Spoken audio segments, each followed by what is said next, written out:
যত আয়োজন, যত প্রশ্ন আছে তোমার মনে, কোরআন মেটা। আসসালামু আলাইকুম ওয়া রাহমাতুল্লাহি ওয়া বারাকাতুহু। বিসমিল্লাহ ওয়াসসালাতু ওয়াসসালামু আলা রাসূলিল্লাহ ওয়া বা'দ। প্রিয় দর্শক, মানুষ কখনো কখনো এমন স্তরে উন্নীত হয় যেই স্তরে তিনি কেবল তার নিজের প্রচেষ্টার মাধ্যমে উন্নীত হননি, বরং এটি আল্লাহর পক্ষ থেকে নির্বাচন। আল্লাহ তাআলা বলেন, আল্লাহু ইয়াসতাফি মিনাল মালাইকাতি রুসুলান ওয়া মিনান নাস। আল্লাহ তাআলা ফেরেশতাদের মধ্য থেকে এবং মানুষদের মধ্য থেকে কাউকে কাউকে তিনি নির্বাচন করে নেন। যেমন মূসা আলাইহিস সালামের ব্যাপারে তিনি বলেছেন, ওয়া আনা আখতারতুকা ফাসতামি লিমা ইউহা। আমি তোমাকে আমার নিজের জন্য নির্বাচন করেছি, অতএব তোমার কাছে কি ওহী করা হয় তা মনোযোগ দিয়ে শোনো। আমাদের সাথে আজকের এই আলোকিত মঞ্চে যারা আছেন তারা সেই নির্বাচিতদের অংশ। স্বাগত জানাচ্ছি সবাইকে কোরআনিক জিনিয়াসের এলিট রাউন্ডে, সেকেন্ড রাউন্ড। প্রিয় দর্শক, আজ এই আলোকিত মঞ্চে আমার সাথে আপনারা যাদেরকে দেখতে পাচ্ছেন তারা সেই নির্বাচিতদের অংশ, যাদের ব্যাপারে আল্লাহ তাআলা কোরআনে বলেছেন, বাল হিয়া আয়াতুম বাইয়িনাতুম ফি সুদুরিল্লাযিনা উতুল ইলমা। বরং এগুলো হচ্ছে আল্লাহ সুবহানাহু ওয়া তাআলার পক্ষ থেকে প্রদত্ত স্পষ্ট নিদর্শন, তা কেবল তাদের অন্তরে রয়েছে যাদেরকে আল্লাহ সুবহানাহু ওয়া তাআলা জ্ঞান দিয়েছেন। ইমাম আউজাঈ রাহিমাহুল্লাহ তিনি বলেছেন, আপনি যদি দেখতে চান যে আপনার মর্যাদা কতটুকু, তাহলে আপনি আপনার নিজকে কোরআনের সামনে দাঁড়া করান। কোরআনের সাথে আপনার সম্পর্ক যতটুকু, আল্লাহর সাথে আপনার মর্যাদা এবং আপনার সম্পর্ক ততটুকুই। আজকে এখানে যারা আছেন তারা সেই কোরআনের মানুষ, যারা কোরআনের জন্য তাদের নিজেদের জীবনকে উৎসর্গ করে দিয়েছেন। প্রিয় দর্শক, আল্লাহ সুবহানাহু ওয়া তাআলা বলেছেন, ওয়ার রাসিখুনা ফিল ইলমি ইয়াকুলুনা আমান্না বিহি কুল্লুম মিন ইনদি রাব্বিনা। অর্থাৎ যারা জ্ঞানে দৃঢ় তারা বলে, আমরা আল্লাহর পক্ষ থেকে আগত এই কিতাবের প্রতি ঈমান এনেছি, কারণ সবকিছুই আল্লাহ সুবহানাহু ওয়া তাআলা এর পক্ষ থেকে এসেছে। আপনারা জানেন ইতিমধ্যে আমরা দ্বিতীয় রাউন্ডে চলে এসেছি। দ্বিতীয় রাউন্ডে আমরা 21 জন প্রতিযোগী নিয়ে শুরু করছি। এই রাউন্ডের প্রতিযোগীদেরকে আমরা 7টি ভাগে বিভক্ত করেছি। আজকের পর্বে অংশগ্রহণ করবে প্রথম গ্রুপের 3 জন প্রতিযোগী। তাদেরকে আমরা কোরআনের বিভিন্ন আঙ্গিকে প্রশ্ন করব। চলুন আজকের প্রথম প্রতিযোগীকে আমরা স্টেজে আমন্ত্রণ জানাচ্ছি। যিনি এবার আসবেন তিনি হচ্ছেন নড়াইলের প্রতিযোগী, ইসলামী বিশ্ববিদ্যালয় কুষ্টিয়া এর ছাত্র genius Abul Hossain Sarjil. BRB Quranic genius, BRB Quranic genius. আসসালামু আলাইকুম ওয়া রাহমাতুল্লাহ। ওয়া আলাইকুম আসসালাম ওয়া রাহমাতুল্লাহি ওয়া বারাকাতুহু। সারজিল কেমন আছেন? আলহামদুলিল্লাহ। বসুন please. Quranic genius, BRB Quranic genius. Sarjil, আল্লাহ তাআলা বলেছেন, আল্লাযীনা আতাইনাহুমুল কিতাবা ইয়াতলুনাহু হাক্কা তিলাওয়াতি। যাদেরকে কিতাব দেওয়া হয়েছে তারা তার হক আদায় করে তেলাওয়াত করে। আপনার জীবনে কখন মনে হয়েছিল যে কোরআন কেবলমাত্র অন্য গ্রন্থের মতো নয়, বরং আল্লাহ তাআলার কিতাব? বিসমিল্লাহ আলহামদুলিল্লাহ ওয়াসসালাতু ওয়াসসালামু আলা রাসূলিল্লাহ, আম্মা বাদ। প্রথমত কোরআনের সাথে সম্পর্ক খুব ছোটবেলা থেকে, যখন থেকে হিফজখানায় ভর্তি হয়েছি, এবং কোরআন তেলাওয়াতের মধ্যেই আলাদা মাহাত্ম্য আছে, মর্যাদা রয়েছে। ওয়া ইযা তুলিয়াত আলাইহিম আয়াতুহু যাদাতহুম ঈমানা। তবে যদি নির্দিষ্টভাবে বলতে চাই, তাহলে কোরআনের সাথে সম্পর্ক গড়ে ওঠা, কোরআনের অনুধাবন যোগ্যতা, এটা তো তখনই তৈরি হয়েছে যখন কোরআন বোঝার যোগ্যতা তৈরি হয়েছে। আল্লাহ তাআলা বলেছেন, ইন্না জাআলনাহু কুরআনান আরাবিয়্যা। কোরআনকে আল্লাহ তাআলা আরবি ভাষায় নাজিল করেছেন। তো যখন থেকে আরবি ভাষার সাথে মহব্বত তৈরি হয়েছে, আরবি ভাষার সাথে ভালোবাসা তৈরি হয়েছে, তখন থেকে কোরআনের সাথে অনুধাবন যোগ্যতা আলহামদুলিল্লাহ তৈরি হয়েছে। আলহামদুলিল্লাহ। কোরআনের আপনার কাছে সবচেয়ে প্রিয় আয়াত কোনটি কোরআনের? আসলে কোরআনের সম্পূর্ণটাই প্রিয়, তবে হ্যাঁ, তার মধ্যেও কিছু আয়াত আছে যেটা অত্যাধিক প্রিয়। তার মধ্যে অন্যতম একটি আয়াত হচ্ছে, ওয়ালাউলা ফাদলুল্লাহি আলাইকুম ওয়া রাহমাতুহু মা যাকা মিনকুম মিন আহাদিন আবাদা ওয়ালাকিন্নাল্লাহা ইউযাক্কি মান ইয়াশা ওয়াল্লাহু ওয়াসিউন আলিম। যে যদি আল্লাহ তাআলার অনুগ্রহ এবং কৃপা না থাকতো, তাহলে তোমাদের কারো সাধ্য নেই নিজেকে পরিশুদ্ধ দাবি করতে, বরং আল্লাহ তাআলাই নিজ অনুগ্রহে মানুষকে পরিশুদ্ধ দান করেন। মাশাআল্লাহ। আমরা প্রশ্ন উত্তরের দিকে চলে যেতে চাই। আমরা দ্বিতীয় রাউন্ডে আপনাদেরকে 5টি বিষয় প্রশ্ন করব, আমরা বলেছি। রেডি তো ইনশাআল্লাহ? ইনশাআল্লাহ। চলুন তাহলে আমরা প্রশ্নের দিকে যাই। ফার্স্ট সেগমেন্ট, এই সেগমেন্টে আমরা কোরআন অ্যান্ড সায়েন্স সম্পর্কে আপনাকে প্রশ্ন করব। চলুন প্রশ্নগুলো দেখি। ফার্স্ট কোয়েশ্চেন, আধুনিক কসমোলজির নেবুলার হাইপোথেসিস এর সাথে হুবহু মিল রেখে মহাবিশ্বের সৃষ্টির প্রাথমিক পর্যায়ে সবকিছু কি ছিল বলে কোরআনে উল্লেখ আছে। চলুন আমরা অপশনগুলো দেখি। অপশনস: ক, সূরা ফুসসিলাতের আয়াত 11 দুখান। খ, সূরা ওয়াকিয়া এর আয়াত 43 ইয়াহমুম। গ, সূরা ফুরকান আয়াত 23 হাবাআম মানসুরা। ঘ, সূরা আল হিজর এর আয়াত 27 নারিস সামুম। নেবুলার হাইপোথেসিস, কোরআন এবং বিজ্ঞান। মহান আল্লাহ পাক রব্বুল আলামিন কোরআনে বলেছেন সুম্মাস্তাওয়া ইলাস সামাই ওয়া হিয়া দুখান। জি, এই আয়াতের উপর ভিত্তি করে আমি উত্তর হিসেবে বেছে নিতে চাই ক, সূরা ফুসসিলাতের আয়াত 11 দুখান। আমরা লক করে দিচ্ছি দুখান। আপনি বলছেন আধুনিক কসমোলজি বলছে এই মহাবিশ্ব সৃষ্টির প্রাক্কালে এটি একটা গ্যাস পিণ্ডের মতো ছিল, সেখান থেকে বড় একটি বিস্ফোরণের মাধ্যমে সব তৈরি হয়েছে। আল্লাহ তাআলা বলেছেন, আল্লাহ অতঃপর আসমান সৃষ্টির দিকে তাকালেন, এটি ছিল দোখান আকারে। আপনার উত্তরটি যথাযথ হয়েছে, আলহামদুলিল্লাহ। আলহামদুলিল্লাহ, মোবারক। আমরা যাচ্ছি পরবর্তী সেগমেন্টে। Second segment. এই সেগমেন্টে রাসূল ইসলামের সিরা এর আলোকে আমরা আপনাকে প্রশ্ন করব। রাস্তায় ডাকাতি করা, মানুষের গাড়ি বাড়ি অন্যায়ভাবে ভাঙচুর করা, দোকান লুট করা, জনমনে আতঙ্ক সৃষ্টি করা, কোরআন বলছে এগুলো সব ফাসাদ বা হিরাবা। সূরা মায়েদার 33 নম্বর আয়াতে পৃথিবীতে ধ্বংসাত্মক কাজ করে বেড়ায় এমন লোকদের শাস্তির বিধান কি? আমরা সচরাচর কিন্তু এগুলোই দেখতে পাই, তাই না? মানে মনে চেয়েছে অন্যের গাড়িতে আগুন দিল, তার গাড়ি ভাঙচুর করলো, দোকান লুট করলো, বিভিন্নভাবে আতঙ্ক তৈরি করলো, বোমাবাজি করলো, ককটেল ফোটালো। এগুলোকে কোরআন বলছে ফাসাদ। যারা এই কাজ করে কোরআনের দৃষ্টিতে তাদের শাস্তি কি? আসুন আমরা অপশনগুলো দেখি। অপশনস: ক, তাদের মাফ করে দেওয়া হবে। খ, তাদের হত্যা করে শুলে চড়িয়ে এবং বিপরীত দিকের হাত পা গুলো কেটে ফেলা হবে। গ, তাদের জরিমানা করা হবে। ঘ, তাদেরকে নাসিহা করা হবে। মহান আল্লাহ পাক রব্বুল আলামিন কোরআনের মধ্যে বলছেন সূরা মায়েদাতে, ইন্নামা জাযাউল্লাযীনা ইউহারিবুনাল্লাহা ওয়া রাসূলাহু ওয়া ইয়াসআউনা ফিল আরদি ফাসাদা আই ইউকাত্তালু আও ইউসাল্লাবু আও তুকাত্তাআ আইদিহিম ওয়া আরজুলুহুম মিন খিলাফ আও ইউনফাউ মিনাল আরদ। জি, তো এই আয়াতের ভিত্তিতে আমি উত্তর হিসেবে বেছে নিতে চাই খ, তাদের হত্যা করা, শুলে চড়ানো, বিপরীত দিকের হাত পা কেটে দেওয়া। অর্থাৎ প্রশাসন বিচার ব্যবস্থার মাধ্যমে শাস্তি নির্ধারণ করবে। আপনি বলছেন তা হলো খ। আমরা লক করছি এবং সিস্টেম বলছে এই উত্তরটিও যথাযথ হয়েছে। আলহামদুলিল্লাহ। আলহামদুলিল্লাহ, মোবারক। এবার আমরা যাচ্ছি পরবর্তী সেগমেন্টে। থার্ড সেগমেন্ট, সোশ্যাল ইস্যু নিয়ে আমরা আলোচনা করব। চলুন আমরা প্রশ্ন দেখি। কল্পনা করুন কয়েকদিন ধরে ওহী আসছে না, মক্কার লোকেরা বিদ্রুপ করছে, মুহাম্মদের রব তাকে ছেড়ে দিয়েছেন। সে কঠিন সময় আল্লাহ এমন একটি সূরা নাজিল করলেন যেখানে শপথ করে জানিয়ে দিলেন আপনার রব আপনাকে ত্যাগ করেননি, অসন্তুষ্ট হননি। প্রশ্ন, উক্ত আয়াত কোন সূরায় রয়েছে? অপশনস: ক, সূরাতুদ দুহা। খ, সূরাতুল ইনশিরাহ। গ, সূরাতুল মুজাম্মিল।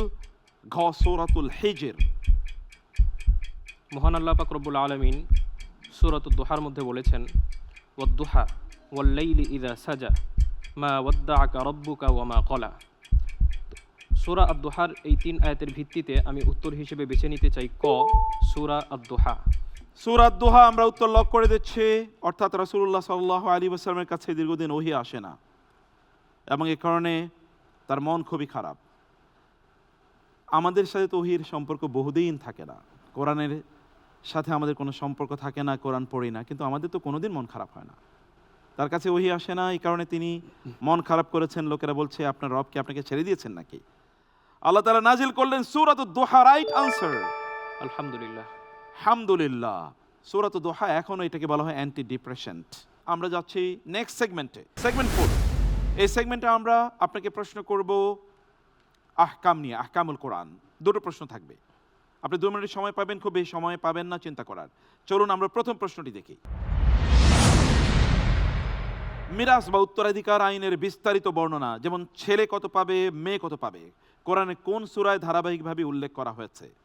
অপশনস: ক সূরাতুল বাকারা, খ সূরাতুন নিসা, গ সূরাতুল মাইদা, ঘ সূরাতুল আনফাল। আলহামদুলিল্লাহ, আমি উত্তর হিসেবে বেছে নিচ্ছি খ সূরাতুন নিসা। সূরাতুন নিসা লক করে দিচ্ছি, যেখানে আল্লাহ তাআলা উত্তরাধিকার নিয়ে আলোচনা করেছেন। সূরাতুন নিসা রাইট আনসার। আলহামদুলিল্লাহ। আলহামদুলিল্লাহ। সূরাতুন নিসা আমাদের পড়া দরকার, বরং বোনদেরকে বলবো বেশি বেশি সূরাতুন নিসা পড়ুন। দেখুন এখানে আপনাদের কথা বলা আছে, কারণ সূরাটির নামই তো নিসা, তাই না? জি। নারীদের সূরা। আমরা যাচ্ছি লাস্ট সেগমেন্টে। এই সেগমেন্টে 5টি প্রশ্ন থাকবে, আপনি 5টি প্রশ্নের উত্তর দেওয়ার জন্য সময় পাবেন সর্বোচ্চ 2 মিনিট। চিন্তা করে কোনো সময় পাবেন না। চলুন আমরা প্রশ্নের দিকে এগিয়ে যাই। 1 নম্বর, সূরা ইউনূসের 24 নম্বর আয়াতে দুনিয়ার জীবনকে কিসের সাথে তুলনা করে এর ক্ষণস্থায়ী রূপ বোঝানো হয়েছে? অপশনস: ক একটি মরীচিকা, খ বৃষ্টির পর গজানো সবুজ ঘাস যা পরে খসে যায়, গ একটি লম্বা স্বপ্ন, ঘ সাগরের ঢেউ। আলহামদুলিল্লাহ, আমি উত্তর হিসেবে বেছে নিচ্ছি খ বৃষ্টির পর গজানো সবুজ ঘাস যা পরে খড় হয়ে যায়। বৃষ্টির পর গজানো সবুজ ঘাস যা পরে খড় কুটায় পরিণত হয়, আপনি বলছেন। সিস্টেম বলছে আনসার ইজ রাইট। আলহামদুলিল্লাহ। আচ্ছা, যাচ্ছি পরবর্তী প্রশ্নে। সূরা আনফালে গনিমতের সম্পদ বা আনফালের মালিকানা কার বলে ঘোষণা করা হয়েছে? অপশনস: ক সেনাপতির, খ আল্লাহ তার রাসূলের, গ কেবল মুহাজিরদের, ঘ যে আগে ধরেছে তার। আলহামদুলিল্লাহ, আমি উত্তর হিসেবে বেছে নিচ্ছি খ আল্লাহ ও তার রাসূলের। আল্লাহ তার রাসূলের রাইট আনসার। ওয়ালিল আনফারু লিল্লাহি ওয়া রাসূলিহি। অসাধারণ। আমরা যাচ্ছি পরবর্তী প্রশ্নে। সূরা আনফাল অনুযায়ী আল্লাহ সাহায্য পাওয়ার প্রধান পূর্ব শর্ত কোনটি? ক বিপুল সৈন্য সংখ্যা, খ রাজনৈতিক জোট, গ বিপুল অস্ত্রশস্ত্র, ঘ ধৈর্য আল্লাহর যিকির। আলহামদুলিল্লাহ, আমি উত্তর হিসেবে বেছে নিচ্ছি ঘ ধৈর্য ও আল্লাহর জিকির। ধৈর্য আল্লাহর যিকির। যদি কেউ আল্লাহর সাহায্য পেতে চায় তাহলে তাকে ধৈর্য ধারণ করতে হবে এবং তাকে আল্লাহর যিকির করতে হবে। আপনি বলছেন অপশন ঘ। আমরা সিস্টেমকে লক করতে বলছি, সিস্টেম বলছে আনসার ইজ রাইট। আলহামদুলিল্লাহ। আলহামদুলিল্লাহ। আলহামদুলিল্লাহ। যাচ্ছি নেক্সট কোয়েশ্চেনে। হাদিস অনুযায়ী কোরআনের সবচেয়ে মহান আয়াত কোনটি? আসুন অপশনগুলো দেখি। ক সূরা ফাতিহা এর 1 নম্বর আয়াত, অর্থাৎ আলহামদুলিল্লাহ রাব্বিল আলামিন। খ সূরাতুল আসর এর 1 থেকে 3, গ সূরাতুল ইখলাস এর প্রথম আয়াতটি, ঘ আয়াতুল কুরসি সূরা বাকারার 255তম আয়াতটি। আলহামদুলিল্লাহ, আমি উত্তর হিসেবে বেছে নিচ্ছি ঘ আয়াতুল কুরসি তথা সূরা বাকারার 255 নম্বর আয়াত। সূরা বাকারার 255 নম্বর আয়াত। Answer is right. Very common question it was. আলহামদুলিল্লাহ। আপনার ভাগ্যের সবচেয়ে কমন প্রশ্নটি এবার পড়ে গিয়েছে। আমরা যাচ্ছি নেক্সট কোয়েশ্চেনে। সূরা ইউনূসকে কেন আশার সূরা বলা হয়, প্রত্যাশার সূরা? অপশনস: ক এতে ইউনূস আলাইহিস সালামের মাছের পেট থেকে মুক্তির কথা আছে, খ তার জাতি শেষ মুহূর্তে তওবা করে আল্লাহর আযাব থেকে বেঁচেছে, গ কারণ এটি অনেক ছোট সূরা, ঘ কারণ এটি মদিনায় নাজিল হয়েছে। আমি উত্তর হিসেবে বেছে নিচ্ছি খ তার জাতি শেষ মুহূর্তে তওবা করে আযাব থেকে বেঁচেছিল। তার জাতি শেষ মুহূর্তে তওবা করে আযাব থেকে বেঁচে গিয়েছে, কারণ আযাব পাওয়ারই কথা ছিল। একটি মাত্র জাতি এই পৃথিবীতে যারা আল্লাহর শাস্তি থেকে মুক্তি পেয়ে গিয়েছিল, আর এই কারণে এটিকে আশার সূরা বলা হয়। অসাধারণ আনসার, রাইট আনসার। মাশাআল্লাহ, জাযাকাল্লাহ খায়ের। আলহামদুলিল্লাহ। আলহামদুলিল্লাহ, বিউটিফুল, আউটস্ট্যান্ডিং, অসাধারণ ছিল। আলহামদুলিল্লাহ। আসসালামু আলাইকুম ওয়া রাহমাতুল্লাহ। ওয়ালাইকুম আসসালাম ওয়া রাহমাতুল্লাহি ওয়া বারাকাতুহু। প্রিয় দর্শক, ইবনে সিরিন রাহিমাহুল্লাহ বলেছেন এই দিন, এটি হচ্ছে জ্ঞান। আর এই যে জ্ঞান, এটাই আসলে দিন। অতএব তোমরা দেখো কার কাছ থেকে তোমরা তোমাদের এই দিনের জ্ঞান গ্রহণ করছো। প্রিয় দর্শক, আমরা কেবল আজকে জ্ঞানের প্রতিযোগিতা দেখছি না, আমরা দেখছি মূলত আলোর প্রতিযোগিতা। এতক্ষণ পর্যন্ত আমরা আমাদের একজন প্রতিযোগীর কাছ থেকে কোরআনের বিভিন্ন বিষয় জানলাম, কিন্তু আমাদের জন্য আরও এক্সাইটিং মোমেন্ট রয়েছে, আর গুরুত্বপূর্ণ অংশ রয়ে গিয়েছে, যেখানে আমরা জানবো এবং দেখব কারা সত্যিকার অর্থে এগিয়ে যাচ্ছে। কারণ এগিয়ে যাওয়া কেবলমাত্র জ্ঞানের ইস্যু নয়, এগিয়ে যাওয়া স্থিরতা এবং আত্মবিশ্বাসের ইস্যু। আমরা কেবল তাদের কাছ থেকে কোরআনের তথ্য জানছি না, বরং আমরা জানছি কোরআনের সাথে তাদের সম্পর্কের গভীরতা। সেই বিষয়গুলো জানার জন্য আপনাদেরকে একটু অপেক্ষা করতে হবে। আমরা যাচ্ছি একটি সংক্ষিপ্ত বিরতিতে, ফিরছি ইনশাআল্লাহ আরো গুরুত্বপূর্ণ তথ্য নিয়ে, এবং তখন জানবো কোরআনের সাথে আমাদের সম্পর্কের আরো নতুন রূপ। থাকুন আমাদের সাথে। BRB Quranic genius, BRB Quranic genius. আসসালামু আলাইকুম ওয়া রাহমাতুল্লাহি ওয়া বারাকাতুহু। বিসমিল্লাহ ওয়াসসালাতু ওয়াসসালামু আলা রাসূলিল্লাহ ওয়া আলা আলিহি ওয়া আসহাবিহি ওয়া মাওয়ালা মা বাদ। দর্শক, বিরতির পর আবারও ফিরে এলাম অনুষ্ঠানে। দেখছেন BRB Quranic genius season 1, powered by BRB hospitals limited. ইমাম আহমদ ইবনে হাম্বল রাহিমাহুল্লাহ তিনি বলেছেন, মানুষের খাদ্যের প্রয়োজন যতটুকু তার চেয়ে অনেক অনেক বেশি প্রয়োজন জ্ঞানের। মানুষের জ্ঞানের প্রয়োজন যতটুকু তার চেয়ে অনেক অনেক বেশি প্রয়োজন বিশুদ্ধ নিয়তের। কারণ বিশুদ্ধ নিয়ত না থাকলে এ জ্ঞান তার জন্য ব্যাকফায়ার করতে পারে, তার জন্য ক্ষতির কারণ হতে পারে। সেই বিশুদ্ধ জ্ঞানের প্রতিযোগিতায় এবার এই আলোকিত মঞ্চে কোরআনিক জিনিয়াসের হট সিটে যাকে ডেকে এনেছি, তিনি হচ্ছেন বগুড়ার প্রতিযোগী, নওগাঁ মেডিকেল কলেজের ছাত্র জিনিয়াস খুরশিদুজ্জামান। কোরআনকে জানাতে, কোরআনকে বোঝাতে এলো বিআরবি কোরআনিক জিনিয়াস। আসসালামু আলাইকুম। ওয়ালাইকুম আসসালাম ওয়া রাহমাতুল্লাহ। Always smiling. কেমন আছেন খুরশিদুজ্জামান? আলহামদুলিল্লাহ, আপনি কেমন আছেন? আলহামদুলিল্লাহ, অনেক অনেক ভালো। চলুন আমরা একটু হট সিটে বসি। জাযাকাল্লাহ খাইর। আল্লাহ আপনাকে উত্তম প্রতিদান দিন, আল্লাহুম্মা আমিন। BRB Quranic genius. খুরশিদ, ইবনু তাইমিয়া রাহিমাহুল্লাহ তিনি বলেছেন, কেউ যদি দুনিয়ায় জান্নাত ফিল না করে তাহলে সে আখিরাতে জান্নাতে যেতে পারবে না। আপনার জীবনে কখন এমন হয়েছে যে আপনি কোরআন পড়ছেন কিন্তু আপনি মনে হচ্ছে যেন আপনি জান্নাতে আছেন, এবং কোরআন পড়ে আপনি বুঝতে পারছেন যে আপনি বদলে যাচ্ছেন ভেতর থেকে? কবে এরকম মনে হয়েছে? আলহামদুলিল্লাহ, সমস্ত তারিফ ও প্রশংসা রব্বে কারিমের জন্য, যে রব্বে কারিম আমাদেরকে তার মহাগ্রন্থ কিতাব উপহার হিসেবে দান করেছেন। কোরআনে কারিম যদি কেউ পড়ে অনুধাবন করে, তার কখনোই মনে হবে না এটা এত বছর আগে নাজিল হওয়া একটা কিতাব, বরং তার মনে হবে সবচেয়ে লেটেস্ট আপডেটেড একটা কিতাব সে পড়ছে। এবং যখনই আমি কোরআনের বিভিন্ন ভার্সের সাথে আমার লাইফের বিভিন্ন ইভেন্টগুলো মিলিয়ে দেখি, তখন যেন মনে হয় কোরআন আমাকে পুরো গাইড করছে যে তোমাকে এখন এটা করতে হবে, তোমাকে এখন এটা করা যাবে না। আবার যখন জান্নাতের নেয়ামতের কথাগুলো যখন পড়া হয় এবং আল্লাহ তাআলা কাদেরকে জান্নাতের ভিতরে ইনক্লুড করবেন, তাদের যে গুণাবলীগুলো যখন কোরআন থেকে পড়া হয়, যখন কিছু মিল আমার ভিতরে পাই, তখন আমার খুবই ভালো লাগে যে আলহামদুলিল্লাহ, আমি তো সেই জান্নাতির লোকদের অন্তর্ভুক্ত হব ইনশাআল্লাহ তাআলা। আবার সেখানে যখন দেখি যে এই সব বিষয়গুলো কমতি আমার ভিতরে রয়েছে, তখন আমার মনে হয় যে এই সব বিষয়টা আমার ভিতরে সংশোধন করতে হবে, আমাকে আরও ইমপ্রুভমেন্টের দরকার এই জায়গায়। তবে আমি মহান আল্লাহ তাআলার প্রতিশ্রুত সেই জান্নাতের ভিতরে অন্তর্ভুক্ত হতে পারবো। আমরা তাহলে আমাদের মূল প্রতিযোগিতায় যাই ইনশাআল্লাহ। ইনশাআল্লাহ তাআলা। রেডি তো? জি। আপনি জানেন আমরা 5টি সেগমেন্টে আপনাকে প্রশ্ন করব, তাই না? চলুন আমরা সেগমেন্টগুলো দেখে নেই। ফার্স্ট সেগমেন্ট, সেগমেন্ট 1-এ আমরা আপনাকে প্রশ্ন করব কোরআন এবং বিজ্ঞান থেকে। আমরা লোহা বা আয়রনকে মাটির জিনিস মনে করি, কিন্তু মডার্ন সায়েন্স বলছে লোহা পৃথিবীতে তৈরি হওয়া অসম্ভব। এটি সুপারনোভা বিস্ফোরণের মাধ্যমে মহাকাশ থেকে উল্কাপিণ্ড হয়ে পৃথিবীতে এসেছে। এই তথ্যের হুবহু সমর্থনে কোরআনের কোন আয়াতে লোহা প্রসঙ্গে সৃষ্টি করেছি না বলে নাজিল করেছি শব্দটি ব্যবহার করা হয়েছে? চলুন আমরা অপশনগুলো দেখি। অপশন ক, সূরাতুল কাহাফ আয়াত 25। খ, সূরাতুস সাবা আয়াত 25।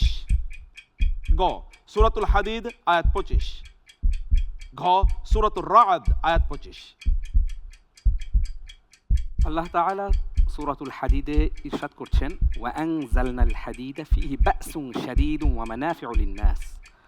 তো সেটার উপর ভিত্তি করে এই প্রশ্নের উত্তর হিসেবে আমি বেছে নিচ্ছি অপশন গ সূরাতুল হাদিদ আয়াত নাম্বার 25। অপশন গ সূরাতুল হাদিদ। মানে তাহলে লোহা এই পৃথিবীতে সৃষ্টি হচ্ছে না, জি না, এটা আল্লাহ তাআলা পাঠিয়েছেন আসমান থেকে। এবং আমরা দেখছি বিজ্ঞান বলছে সুপারনোভা বিস্ফোরণের কারণে যে উল্কাপিণ্ড এসে পৃথিবীতে পড়েছে সেগুলোর কারণে মাটির নিচে এখন লোহা এর উপাদানগুলো পাওয়া যায়। বিজ্ঞান বলছে এই কথা, কোরআনে আল্লাহ তাআলা বলছেন ওয়া আনজালনাল হাদিদ, মানে আমি লোহা নাজিল করেছি। আমরা কি লক করে দেব? জি লক করে দিচ্ছে গ অপশন। সিস্টেম বলছে আপনার উত্তরটি রাইট। আলহামদুলিল্লাহ। আলহামদুলিল্লাহ, আলহামদুলিল্লাহ। কি অসাধারণ! কোরআন বলেছে প্রায় 1500 বছর আগে যে কথা, বিজ্ঞান এখন সে কথা বলছে। জি তাহলে বিজ্ঞানের চেয়ে কোরআনের গুরুত্ব বেশি না কম? অবশ্যই। অনেক বেশি। আলহামদুলিল্লাহ। আমরা যাচ্ছি সেকেন্ড সেগমেন্টে। এই সেগমেন্টে আমরা আপনাকে প্রশ্ন করব রাসূল ইসলামের সিরা, অর্থাৎ কোরআনের দৃষ্টিতে রাসূল ইসলামের জীবনের বিভিন্ন আলোচনা এসছে সেগুলো সংক্রান্ত দুটো প্রশ্ন থাকবে। চলুন আমরা প্রথম প্রশ্নটি দেখি। দুনিয়াতে অনেকেই অন্ধভাবে নেতা ও বড়দের অনুসরণ করে, সত্য মিথ্যার যাচাই না করেই। কিন্তু কিয়ামতের দিন যখন সত্য প্রকাশিত হবে তখন অনুসারীরা আফসোস করে তাদের নেতাদের সম্পর্কে আল্লাহর কাছে অভিযোগ করবে। সূরা আল আহজাবের 67 নম্বর আয়াত অনুযায়ী সেই অভিযোগ কি হবে? চলুন আমরা অপশনগুলো দেখি। ক, তারা আমাদের খারাপ কাজে সাহায্য করেছে। খ, তাদের আনুগত্য করতাম, তারা আমাদের পথভ্রষ্ট করেছে। গ, তারা আমাদের ভুল বুঝিয়েছে। ঘ, তারা আমাদের ধোঁকা দিয়েছে। আল্লাহ তাআলা সূরাতুল আহজাবের 67 নম্বর আয়াতে বলছেন তারা বলবে ওয়াকালু রব্বানা ইন্না আতা'না সাদাতানা ওয়া কুবারা'ানা ফাআদাল্লুনা সাবিলা। এই আয়াতকে সামনে রেখে আমি অপশন হিসেবে বেছে নিচ্ছি অপশন খ, তাদের অনুগত্য করতাম, তারা আমাদের পথভ্রষ্ট করেছে। আয়াতটি বলেছে তারা বলবে, হে আল্লাহ, আমরা আমাদের নেতাদেরকে এবং আমাদের মুরব্বীদেরকে, বড়দেরকে অনুসরণ করতাম। ফাআদাল্লুনা সাবিলা, তারা আমাদেরকে পথভ্রষ্ট করেছিল। আপনি বলেছেন আয়াতটির অর্থ এবং অপশন নিয়েছেন খ। সিস্টেম বলছে আনসার ইজ রাইট। আলহামদুলিল্লাহ। আলহামদুলিল্লাহ। এবার আমরা যাচ্ছি থার্ড সেগমেন্টে।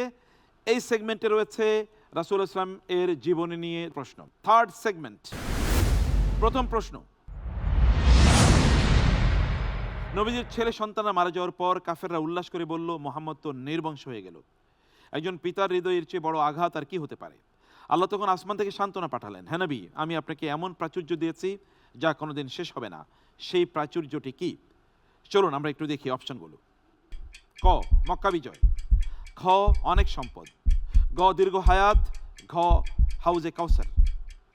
জি, কোরআনে কারিমে আল্লাহ তাআলা এই ব্যাপারটি নিয়ে একটি সূরায় অবতীর্ণ করেছেন যা আমরা সচরাচর নামাজে পড়ি। তাহলে এই প্রশ্নটির উত্তর হিসেবে আমি বেছে নিচ্ছি হাউজে কাউসার। হাউজে কাউসার, রাইট আনসার। আলহামদুলিল্লাহ। আল্লাহ তাআলা তাকে হাউজে কাউসার দিয়েছেন। আল্লাহ তার সন্তানকে তুলে নিয়েছেন, সন্তানদেরকে, ছেলে সন্তানদেরকে আল্লাহ তাআলা মৃত্যু দিয়েছেন, কিন্তু বিনিময়ে এমন কিছু দিয়েছেন যেটি নেভার এন্ডিং। হাউজে কাউসার, এক ফোঁটা পানি যদি কেউ পান করে তাহলে তার কোনোদিন আর তৃষ্ণা লাগবে না। সুবহানাল্লাহ। সুবহানাল্লাহ। আল্লাহ তাআলার মেহেরবানি, আপনি অসাধারণ উত্তর দিয়েছেন। আমরা যাচ্ছি পরবর্তী সেগমেন্টে। এই সেগমেন্টে কোরআনের বিধান নিয়ে আমরা আপনাকে প্রশ্ন করব। আমরা পর্দা বললে আগে নারীদেরকে মনে করি, কিন্তু কোরআনে সূরা নূরে হায়া বা পর্দার ডিসিপ্লিন শুরু হয়েছে পুরুষদের দিয়ে। এই সাইকোলজিক্যাল অর্ডার, এই পুরুষদের জন্য প্রথম কমান্ডটি কি? চলুন আমরা অপশনগুলো দেখি। ক, নিজের পোশাক লম্বা করো।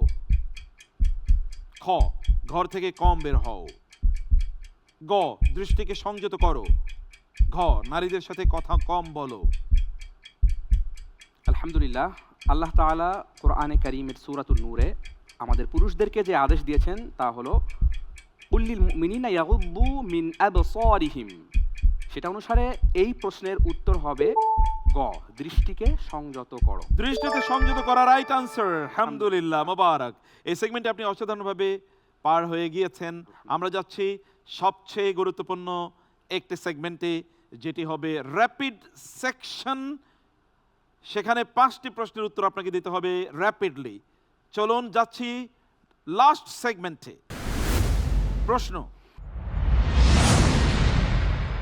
1 নম্বর প্রশ্ন, সূরা ইউনূসে ফেরাউনের ডুবে মরার সময়কার তওবা কবুল না হওয়ার কারণ কোরআন অনুযায়ী কি? আসুন আমরা অপশনগুলো দেখি। ক, সে অনেক বড় পাপিষ্ঠ ছিল। খ, মৃত্যু নিশ্চিত দেখে তওবা করেছিল। গ, সে নিজেকে খোদা দাবি করেছিল। ঘ, সে সর্বনিকৃষ্ট মুশরিক ছিল। অপশন হিসেবে উত্তর হিসেবে বেছে নিচ্ছি অপশন খ, মৃত্যু নিশ্চিত দেখে তাওবা করেছিল। মৃত্যু নিশ্চিত দেখে তওবা করেছিল, রাইট আনসার। আলহামদুলিল্লাহ। কারণ আল আন ওয়াকাদ ওয়াকাদ আসাইত। আসাইতা মিন ক্বাবল, এখন তুমি তো এর আগে অবাধ্য ছিলে, অতএব এখন তওবা করলে হবে না, কোরআন বলেছে। পরবর্তী প্রশ্ন, সূরা আল হুজরাতের 12তম আয়াতে আল্লাহ তাআলা বলেছেন আল্লাহ মুমিনদের 3টি সামাজিক বিষ থেকে সতর্ক করেছেন। প্রথমটি অতিরিক্ত ধারণা বা সন্দেহ বা জন, বাকি দুটি কি? শোনো অপশন দেখি আমরা। ক, মানুষকে অপমান করা ও হাসাহাসি করা। খ, গোপন অনুসন্ধান করা এবং গীবত করা। গ, রাগ করা ও চিৎকার করা। ঘ, মিথ্যা শপথ করা এবং প্রতিশোধ নেয়া। জি, আল্লাহ তাআলা সূরাতুল হুজুরাতে এই জন থেকে বিরত থাকার পাশাপাশি আমাদেরকে গোপন অনুসন্ধান, ওয়ালা তাজাসসু, এবং গীবত করা, ওয়ালা ইয়াগতাব বা'দুকুম বা'দা, এই কথাটি বলেছেন। তাই আমি উত্তর হিসেবে বেছে নিচ্ছি খ, গোপন অনুসন্ধান করা এবং গীবত করা। গোপন অনুসন্ধান করা, গীবত করা, রাইট আনসার। আলহামদুলিল্লাহ। আলহামদুলিল্লাহ। নেক্সট কোয়েশ্চেন, কোরআন নিজের পরিচয় দেয় লা রাইবা ফিহ, এখানে রাইব সবচেয়ে নিখুঁত অর্থ কোনটি? চলুন আমরা অপশন দেখি। ক, অস্পষ্টতা ও কম বোঝা। খ, সন্দেহ, দোদুল্যমান, অনিশ্চয়তা। গ, ভুল উচ্চারণ। ঘ, কৌতূহল, প্রশ্ন করা। উত্তর হিসেবে আমি বেছে নিচ্ছি অপশন খ, সন্দেহ বা দোদুল্যমান অনিশ্চয়তা। সন্দেহ বা দোদুল্যমান অনিশ্চয়তা, এই অপশনটিও রাইট ছিল। আলহামদুলিল্লাহ। আলহামদুলিল্লাহ। নেক্সট কোয়েশ্চেন, কোন সূরার তেলাওয়াত শুনে ওমর রাদিয়াল্লাহু তাআলা আনহু ইসলাম গ্রহণ করেছিলেন? অপশনস, সূরা তাহা। খ, সূরাতুন নাসর। গ, সূরাতু ইয়াসিন। ঘ, সূরাতু আর রহমান। জি, এই প্রশ্নটির উত্তর হিসেবে আমি বলছি অপশন ক, সূরা তাহা। সূরা তাহা, রাইট আনসার। লাস্ট কোয়েশ্চেন, আলেমদের আলোচনায় আশার রাজা বা সবচেয়ে আশাব্যঞ্জক হিসেবে সবচেয়ে বেশি উদ্ধৃত আয়াত কোনটি? মোস্ট হোপ গিভিং আয়াত। চলুন অপশনগুলো দেখি। ক, ইন্নাল্লাহা লা ইয়াগফিরু আন ইউশরাকা বিহি, আল্লাহ শিরক ক্ষমা করেন না। খ, কুল ইয়া ইবাদিয়াল্লাযিনা আসরাফু লা তাকনাতু মির রাহমাতিল্লাহ, আল্লাহর রহমত থেকে নিরাশ হইও না। গ, ওয়ামান ইয়াকতুল মুমিনান মুতাআম্মিদান, ইচ্ছাকৃতভাবে হত্যার কঠিন শাস্তি। ঘ, ফাওয়াইলুল লিল মুসাল্লিন, নামাজীদের জন্য দুর্ভোগ। জি, উত্তর হিসেবে আমি বলছি অপশন খ, কুলিয়া লা তাকনাতু মির রাহমাতিল্লাহ, আল্লাহর রহমত থেকে নিরাশ হয়ো না। আল্লাহর রহমত থেকে নিরাশ হইও না, এটা হচ্ছে কোরআনের মোস্ট হোপ গিভিং আয়াত। এটি আমাদের মুফাসসিরগণ বলছেন, আপনি বলছেন আনসার রাইট হয়েছে। আলহামদুলিল্লাহ। আলহামদুলিল্লাহ, আলহামদুলিল্লাহ, জাযাকাল্লাহ খায়ের। আপনি সবগুলো প্রশ্নেরই যথাযথ উত্তর দিয়েছেন, তাই না? আলহামদুলিল্লাহ। আলহামদুলিল্লাহ। আল্লাহ তাআলা আপনার সম্মান মর্যাদা অনেক বাড়িয়ে দিন। আমিন, আল্লাহুম্মা আমিন। আল্লাহুম্মা আমিন, আল্লাহুম্মা আমিন। আলহামদুলিল্লাহ। প্রিয় দর্শক, অসাধারণ। আমরা বুঝতে পারছি যে কোরআনের গভীরতা আমাদের এই বন্ধুদের হৃদয় এবং অস্তিত্ব জুড়ে। কোরআনের স্বপ্নে তাদের নিজেকে তারা বিভোর করে রেখেছেন। আমাদের আজকের এই পর্বের জন্য নির্ধারিত 3 জন প্রতিযোগীর মধ্যে 2 জনের পারফরমেন্স আমরা দেখলাম, একজন বাকি রইল, তার পারফরমেন্স আমরা জানবো। কিন্তু তার আগে যাব একটি সংক্ষিপ্ত বিরতিতে। আপনি কোথাও যাবেন না, এবার আপনার নিজেদেরকে চিন্তায় মগ্ন করুন, একটু ভাবুন যে সত্যিকার অর্থে আপনারা কোরআনের জায়গায় কোন স্থানে অবস্থান করছেন। চিন্তার মধ্যে ডুবে থাকুন এবং আমাদেরকে আপনাদের উত্তর জানান। আমরা যাচ্ছি বিরতিতে, ফিরছি কিছুক্ষণের মধ্যে ইনশাআল্লাহ। BRB Quranic Genius, BRB Quranic Genius. আসসালামু আলাইকুম ওয়া রাহমাতুল্লাহি ওয়া বারাকাতুহু। বিসমিল্লাহ ওয়াস সালাতু ওয়াস সালামু আলা রাসূলিল্লাহ ওয়া বা'দ। দর্শক বিরতির পর সবাইকে আরেকবার স্বাগত জানাচ্ছি BRB Quranic genius season 1 powered by BRB hospitals লিমিটেডের এই বর্ণাঢ্য আয়োজনে। কোরআন কেবলমাত্র তেলাওয়াতের জন্যই আল্লাহ সুবহানাহু ওয়া তাআলা পাঠাননি। হাসান বসরি রাহিমাহুল্লাহ সেই কথাই বলেছেন। তিনি বলেছেন আল্লাহ তাআলা কোরআন পাঠিয়েছেন তেলাওয়াতের পর এই কোরআন থেকে জ্ঞান অর্জন করা এবং কোরআনের আমল করার জন্যে। আর আমরা কেবলমাত্র তেলাওয়াতের স্তরে এটিকে রেখে দিয়েছি। কোরআনকে তেলাওয়াতের স্তর থেকে আমল এবং জ্ঞান অর্জনের স্তরে নিয়ে যাওয়ার জন্যই এই মহা আয়োজন এবং এই মহা আয়োজনে এবার জিনিয়াস হট সিটে যেই বন্ধুকে আপনাদের সামনে প্রেজেন্ট করছি তিনি নোয়াখালীর প্রতিযোগী, ঢাকা বিশ্ববিদ্যালয়ের ছাত্র, জিনিয়াস জোনায়েদ হোসাইন। কোরআনকে জানাতে কোরআনকে বোঝাতে এলো বিআরবি কোরআনিক জিনিয়াস। আসসালামু আলাইকুম। ওয়ালাইকুম আসসালাম রাহমাতুল্লাহি ওয়া বারাকাতুহু। জোনায়েদ হোসেন, কেমন আছেন আপনি? আলহামদুলিল্লাহ। আলহামদুলিল্লাহ। সেকেন্ড টাইম আপনাকে আবারও স্বাগত জানাচ্ছি আমাদের জিনিয়াস হট সিটি। শুকরিয়া। ইনশাআল্লাহ আল্লাহ তাআলা আপনাকে সাবাত দান করুন। আমিন। আল্লাহুম্মা আমিন। BRB Quranic genius. জুনায়েদ, ওসমান রাদিয়াল্লাহু তাআলা আনহু বলেছেন যদি মানুষের অন্তর পবিত্র হয় তাহলে কোরআন তেলাওয়াত করে, কোরআন পড়ে, কোরআনের জ্ঞান অর্জন করে কোনোদিনই পরিতৃপ্ত হবে না, বলবে না যে এনাফ ইজ এনাফ, যথেষ্ট হয়েছে। আপনার জীবনে কখনো কি এমন হয়েছে বা কখন এমন হয়েছে যে কোরআন আপনাকে প্রচণ্ড টানছে, আপনি খুবই মুগ্ধ হয়ে কোরআন তেলাওয়াত করছেন, আপনার মনে হচ্ছে আরও তেলাওয়াত করেই যাবেন, কিন্তু সময়ের সীমাবদ্ধতার কারণে করতে পারছেন না? বিসমিল্লাহ ওয়াসসালাতু ওয়াসসালামু আলা রাসূলিল্লাহ, আম্মা বা'দ। কোরআনের সাথে সম্পর্ক আমাদের আত্মিক, আলহামদুলিল্লাহ। তবে কোরআনকে আমি বিশেষভাবে উপলব্ধি করতে পারি 2022 সালের শেষের দিকে, যখন আমি একটি চরম সংকটে পড়ি। আচ্ছা, তখন ওই সময়টায় আমি কি করব বা কিভাবে আমার গাইডলাইন খুঁজে পাবো, আমি অনেকটা দিশেহারা ছিলাম। এর পাশাপাশি আমার সামনে অ্যাডমিশন টেস্ট ছিল। তো এর শুরুতে আমি কি করব সেটা খুঁজে না পেয়ে শেষমেশ আমি কোরআন শরীফ পড়া শুরু করি। এবং আল্লাহর রহমতে আমার মনে আছে যে আমি আমার জীবনে হিফজখানার বাইরে এসে যে ওই সময়টাতে আমি খুব বেশি কোরআন শরীফ তেলাওয়াত করেছি, যা অন্য কোনো সময় হয়নি। আলহামদুলিল্লাহ, আল্লাহ সেটার বরকতে আমার সেই সংকট দূর করে দিয়েছেন। এবং আমার মনে আছে আমি ঘুমাতে বা অর্থাৎ ঘুমানোর আগে থেকে মাঝে মাঝে মনে হয়েছে যে কোরআন শরীফ পড়ে আমি ঘুমাচ্ছি, তারপর হচ্ছে ভোর রাতে এবং সকালে বিকেলে আমি ওই সময়টা খুব বেশি কোরআন শরীফ তেলাওয়াত করেছি। এবং মনে হয়েছে যে যেটা আরেকটু সময় পেতাম, যদি অন্য পারিপার্শ্বিক আর যদি কোনো আমার সংকট না থাকতো, সমস্যা না থাকতো, টেনশন না থাকতো, তাহলে আমি আরেকটু বেশি তেলাওয়াত করতে পারতাম। তাহলে আমরা মূল প্রতিযোগিতায় প্রবেশ করি ইনশাআল্লাহ। ইনশাআল্লাহ। রেডি? আপনি তো জানেন আমরা 5টি সেগমেন্টে প্রশ্ন করব আপনাকে। আমরা প্রথম সেগমেন্টে যাচ্ছি। এই সেগমেন্টে আমরা কোরআনের আলোকে বিজ্ঞান, এটা আমরা জানার চেষ্টা করব। আপনি সময় পাবেন 3 মিনিট।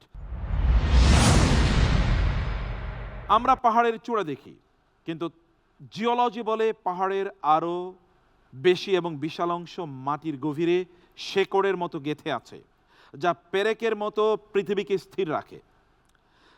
1450 বছর আগে কোরআন ঠিক একই কথা আরও নিখুঁতভাবে বলেছে। আল্লাহ পাহাড়কে পেরেক অর্থাৎ পেক্স বা স্টেকস স্বরূপ সৃষ্টি করেছেন। এই কথা কোরআনে কোথায় আছে? চলুন আমরা অপশনগুলো দেখি। ক, সূরাতুল গাশিয়াহ আয়াত 19। খ, সূরাতুন নাবা আয়াত 7।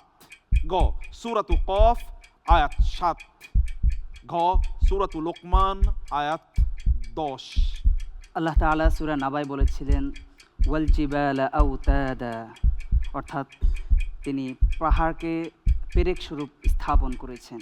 আয়াতের আলোকে আমি বেছে নিচ্ছি সূরা আন-নাবা আয়াত 7।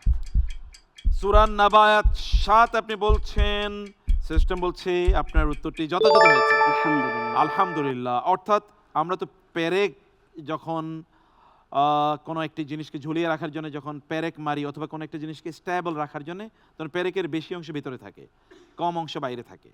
যে পাহাড় আছে পাহাড়ের অধিকাংশ অংশই ভেতরে, কম অংশ বাইরে। আমরা যাচ্ছি সেকেন্ড সেগমেন্টে, কোরআনের আলোকে সোশ্যাল ইস্যু। চলুন আমরা প্রশ্ন দেখি। মাস শেষ, শ্রমিক বেতনের জন্য দাঁড়িয়ে আছে আর মালিক বলছেন আগামী সপ্তাহে এসো। অথচ নবী সাল্লাল্লাহু আলাইহি ওয়াসাল্লাম বলেছেন ভিন্ন কথা। কিয়ামতের দিন রাসূলুল্লাহ সাল্লাল্লাহু আলাইহি ওয়াসাল্লাম নিজে ওই মালিকের বিরুদ্ধে বাদী হয়ে মামলায় লড়বেন। ইসলাম অনুযায়ী শ্রমিকের মজুরি পরিশোধ করার সময়সীমা বা নীতি কি? আসুন আমরা অপশনগুলি দেখি। ক, মাস শেষ হওয়ার পর। খ, যখন মালিকের সুবিধা হয়। গ, কাজ শেষ হওয়ার 3 দিন পর। ঘ, তার গায়ের ঘাম শুকানোর আগে। হাদিস শরীফে এসেছে আতুল আজিরা ক্বাবলা আন ইয়াতি আরিকাহু, বা এই ধরনের একটি, এরকহু নাম। যে তো সেই হাদিসের আলোকে আমি অপশন হিসেবে বেছে নিচ্ছি ঘ, তার গায়ের ঘাম শুকানোর আগে। গায়ের ঘাম শুকানোর আগে আপনি বলেছেন হাদিসের কথা। কোরআন ও আল্লাহ সুবহানাহু ওয়া তাআলা মানুষের অধিকার যথাসময়ে তাদেরকে দিতে বলেছেন। যেমন ওয়াআতু হাক্কাহু ইয়াউমা ইয়াউমা হাসাদিহি, রাইট আনসার। যে আপনি যেই দিন ফসল নেবেন ঠিক তখনই আপনি তার হক আদায় করে। হক আদায় করে নেবেন। কোরআনে কথা বলছে জাযাকাল্লাহ খায়ের। আমরা যাচ্ছি পরবর্তী সেগমেন্টে। এই সেগমেন্টে আমরা রাসূল সাল্লাল্লাহু আলাইহি ওয়াসাল্লামের সিরা কোরআনের আলোকে আপনি 3 মিনিটের মতো সময় পাবেন। আমরা যাচ্ছি প্রশ্নে। সূরাতুল ইনশিরাহে আল্লাহ তাআলা নবীজির প্রতি 3টি অনুগ্রহের কথা বলেছেন।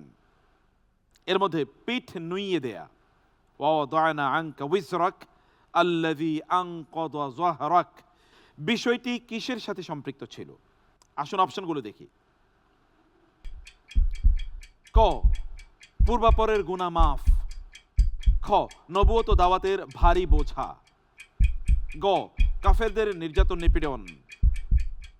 ঘ, শারীরিক অসুস্থতা ও দারিদ্র্য।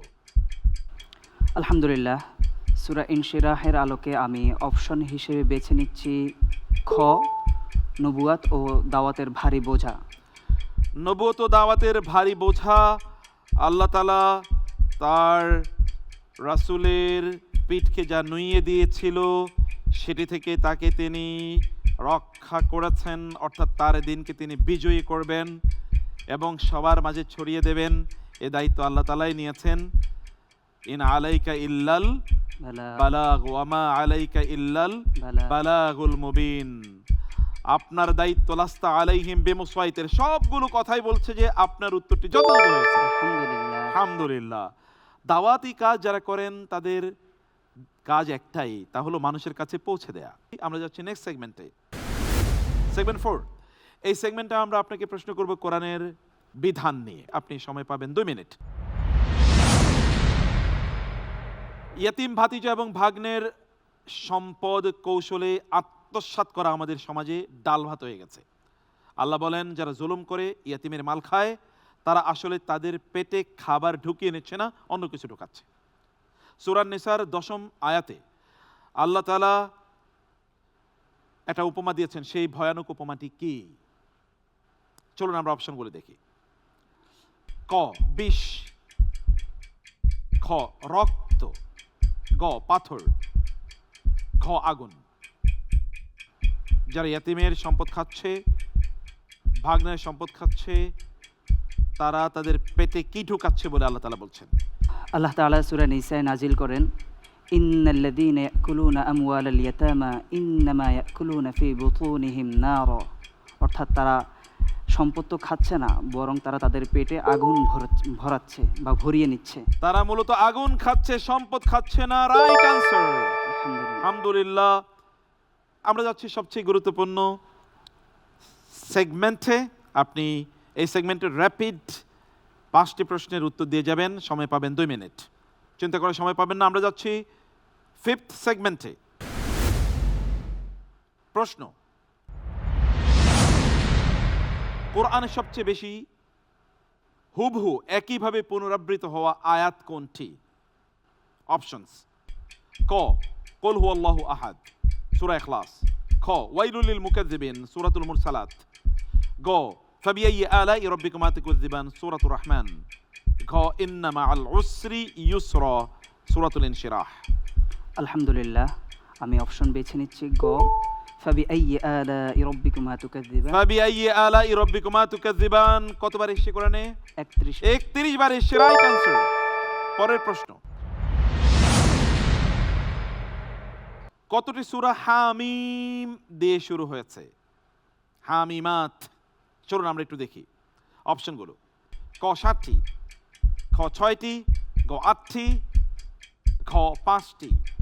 অপশন ক 7টি। 7টি রাইট অ্যানসার।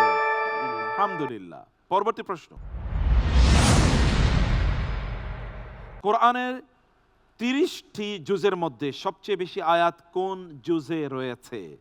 মানে 30 পারার মধ্যে সবচেয়ে বেশি আয়াত কোন পারা রয়েছে? অপশনস: ক প্রথম পারা আলিফ লাম মিম, খ দ্বিতীয় পারা সায়াকুলুস সুফাহা, গ 30তম পারা জুজ আম্মা যেটাকে বলা হয়, খ 15তম পারা সুবহানাল্লাযী আসরা। আমি উত্তর হিসেবে বেছে নিচ্ছি গ 30তম পারা জুজ আম্মা। জুজ আম্মা ছোট ছোট আয়াত, এই কারণে আয়াত সংখ্যা অনেক অনেক বেশি। Right answer. বুদ্ধিমান উত্তর। পরবর্তী প্রশ্ন, সূরা আন-নাহল এর 66 নম্বর আয়াতে পশুর শরীরের কোন প্রক্রিয়াকে আল্লাহর কুদরত বলা হয়েছে? চলুন অপশনগুলো দেখি। ক দৌড়ানোর ক্ষমতা, খ গোবর ও রক্তের মধ্যবর্তী স্থান থেকে খাঁটি দুধ উৎপাদন, গ অনেক ঘাস খাওয়া, ঘ চামড়া তৈরি। আলহামদুলিল্লাহ, অপশন খ গোবর ও রক্তের মধ্যবর্তী স্থান থেকে খাঁটি দুধ উৎপাদন। এটি পশুর শরীরের মধ্যে আল্লাহ তাআলার কুদরত। আল্লাহকে নাস্তিকরা খুঁজে পায় না। আল্লাহ তাআলা বলছেন এর দিকে তাকাও, তাহলে তোমরা খুঁজে পাবে। কিভাবে? মিমবাইনি ফারসিউ ওয়াদামিন লাবানান খালিসান ইগল লিশারিবিন। লিশারিবিন, যারা পান করে তাদের জন্য কি অসাধারণ মজাদার সুস্বাদু দুধ আমি বের করি দেখো, গোবর এবং রক্তের মধ্যবর্তী জায়গা থেকে। সুবহানাল্লাহ, রাইট আনসার। যাচ্ছি পরের প্রশ্নে। কোরআন অনুযায়ী দাওয়াত দেওয়ার সবচেয়ে শ্রেষ্ঠ স্টাইল কোনটি? দিনের দাওয়াত দেয়া। অপশনস: ক সত্য প্রমাণে বৈজ্ঞানিক তথ্য প্রমাণ উপস্থাপন, খ প্রজ্ঞা সুন্দর উপদেশ এবং সর্বোত্তম ভঙ্গিতে আলোচনা, গ উচ্চকণ্ঠে সত্যকে উপস্থাপন করা, ঘ হাদিয়া দিয়ে মানুষকে প্রভাবিত করা। অপশন খ প্রজ্ঞা সুন্দর উপদেশ ও সর্বোত্তম ভঙ্গিতে আলোচনা। Right answer. মাশাআল্লাহ, মুবারক, আলহামদুলিল্লাহ, ভেরি আউটস্ট্যান্ডিং, অসাধারণ ছিল। আল্লাহ তাআলা আপনার জ্ঞান এবং প্রজ্ঞাকে আরো বাড়িয়ে দিন। আল্লাহুম্মা আমিন। আসসালামু আলাইকুম। ওয়ালাইকুম আসসালাম ওয়া রাহমাতুল্লাহি ওয়া বারাকাতুহু। প্রিয় দর্শক, আব্দুল্লাহ ইবনে মাসউদ রাদিয়াল্লাহু তাআলা আনহু বলেছেন, কোরআনের বাহকদেরকে রাতের বেলা চেনা যায়, তারা অন্যদের চেয়ে আলাদা। রাতের বেলা যখন অন্যরা ঘুমায় তখন তারা জেগে থাকে, কোরআন তেলাওয়াত করে। জ্ঞান মানুষকে এগিয়ে নিয়ে যায় বটে, কিন্তু কোরআনের জ্ঞান মানুষকে অনেক উচ্চতায় নিয়ে যায়, অনেক সম্মানের জায়গায় বসায়। আমাদের আলোর পাখিরা মূলত আজকে সেই পথে চলেছে এবং আমাদেরকেও সেই পথে চলার জন্য আহ্বান জানিয়ে গিয়েছে। এই অসাধারণ পারফরমেন্স থেকে কারা যাবে পরবর্তী রাউন্ডে আপনি নিশ্চয়ই জানতে চাচ্ছেন। এটা জানার জন্য আপনাদেরকে অপেক্ষা করতে হবে। সেকেন্ড রাউন্ডের সবগুলো পর্ব যখন শেষ হবে, 7টি পর্বে আমাদের সকল প্রতিযোগীরা যখন অংশগ্রহণ করবে, তখন আমরা জানবো কারা যাচ্ছে পরবর্তী রাউন্ডে। কারণ এই আলোর বাহকদের মধ্যকার সর্বোচ্চ নম্বর প্রাপ্তরাই যাবে কেবলমাত্র পরবর্তী রাউন্ডে। কিন্তু কারা যাচ্ছে পরবর্তী রাউন্ডে সেটা আমাদের কাছে প্রতিযোগিতার স্বার্থে বিবেচ্য হলেও আল্লাহ সুবহানাহুর কাছে বিবেচ্য বিষয় ভিন্ন। তা হলো কারা কোরআনকে তাদের হৃদয় দিয়ে ধারণ করছে এবং কোরআনের কাছে নিজেকে সঁপে দিয়েছে, আত্মসমর্পণ করছে। কারা কোরআনের আলোয় তাদের নিজেকে সাজাতে চায়, কোরআনের আঙ্গিনায় তাদের নিজেদেরকে অবগাহন করতে চায়। আমাদের এই আয়োজন আজকে এখানে শেষ হচ্ছে বটে, কিন্তু এটা তো কেবল শুরু। আমরা এলিট রাউন্ড, সেকেন্ড রাউন্ডের যাত্রা মাত্র শুরু করলাম। চলবে 7 পর্ব জুড়ে। ইনশাআল্লাহ এই সবগুলো পর্বে আজকের মতো আপনাদেরকে আমাদের পাশেই পাবো, সেই প্রত্যাশা রেখে আজকে এখানে শেষ করছি। হাযা ওয়া সাল্লাল্লাহু সুবহানাহু ওয়া তাআলা নবিনা মুহাম্মদ ওয়া আলিহি ওয়া সাহবিহি আজমাইন। ওয়াসসালামু আলাইকুম ওয়া রাহমাতুল্লাহি ওয়া বারাকাতুহু।